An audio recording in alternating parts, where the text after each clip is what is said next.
Welcome back to Wake Up America. I'm Rachel Rollar. Well, Republicans are looking for a way to find bipartisanship in President Biden's new spending bill, but many are concerned over what these tax hikes would mean for small businesses across the country. So joining us now to talk about it is business and market analyst Seth Denson and small business owner Tom Maioli. Gentlemen, good morning. Thank you for joining us. Good morning. Good morning, Rachel. All right, let's listen to Mississippi Governor Tate Reeves on the president's bill. Then, Seth, I'll start with you. Infrastructure is a core function of government. It is something that the federal government, the state government, and local government should spend more of our resources on, but we don't have to hike taxes by $2 trillion to do it. All right, Seth, first things first, do you agree?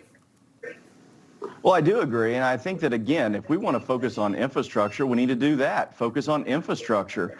Less than 25% of this bill that's being proposed is infrastructure. And when you start talking about taxing specifically small businesses, the impact is going to be massive. We need to recognize the fragile state that our economy is in, and small businesses really bore the brunt of that. So as we start to think about impacting them long term as we go into this, raising the corporate tax rate from 21 to 28, well, that may sound like 7%.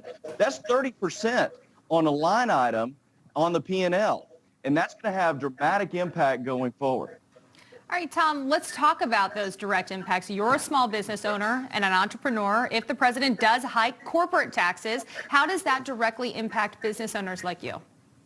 Well, listen, if he raises corporate taxes, obviously it's going to crush earnings. And, you know, what we all know what happens when corporations are not making money, they start squeezing their employees, right? That's your biggest expense in an employee. You know, listen, we cannot crush the consumer. The consumer is 70% of the GDP today. And I'm an auto dealer, and, you know, auto sales are a large part of that GDP. If you crush the consumer and you start squeezing their pocketbook, you're going to destroy and you're going to stall the recovery. We're coming off of COVID-19, one of the biggest recessions in the history of the country. The last thing we need to do is crush the consumer. I think it's detrimental to the economy. I think it's going to be detrimental to the U.S. recovery, and I think it's going to cause problems down the road. So, Seth, when U.S. Treasury Secretary Janet Yellen says the Biden administration, quote, is not going to propose policies that hurt small businesses or Americans, we're hearing now from a small business owner. How can we believe that? Yeah, I don't understand how anyone feels that this won't impact every American, specifically small businesses. You know, here's the truth. People lie, but numbers don't.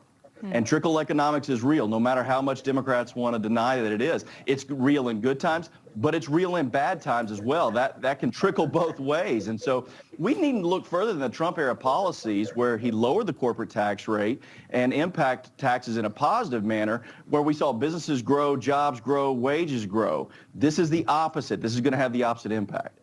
And Tom, I want to go back to something you were just touching on, the potential for recovery. We're starting to see that potential recovery point with everything that's happened with COVID-19, as you mentioned. But as a business owner, we're just at the point of that. It still seems so fragile. How is this going to impact momentum?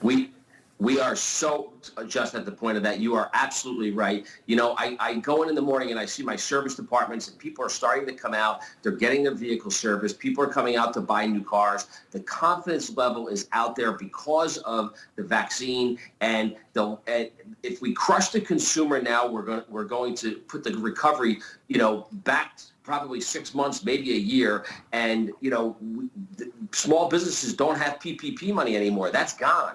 So, you know, we're surviving on fumes, and we need to get the consumer back out. And, you know, consumer confidence is a big piece of this. And if the consumer gets hit in their pocketbook, they immediately lose confidence, and they're not going to go out and they're not going to spend money, and it's going to kill small businesses and big businesses. You know, listen, you know, Apple, people are not going to go out and buy a new iPad or a new iPhone, and, you know, this is like, it's a trickle down. Yeah, absolutely. It trickled down the airline industry, the travel industry, all these big businesses. Seth, I want to have about 30 seconds left. Last question. This could be an 8-year plan, possibly extending to 10 years. I think a lot of people can agree there are infrastructure across the country that we do need to improve, but is that really where our focus should be right now with everything else going on?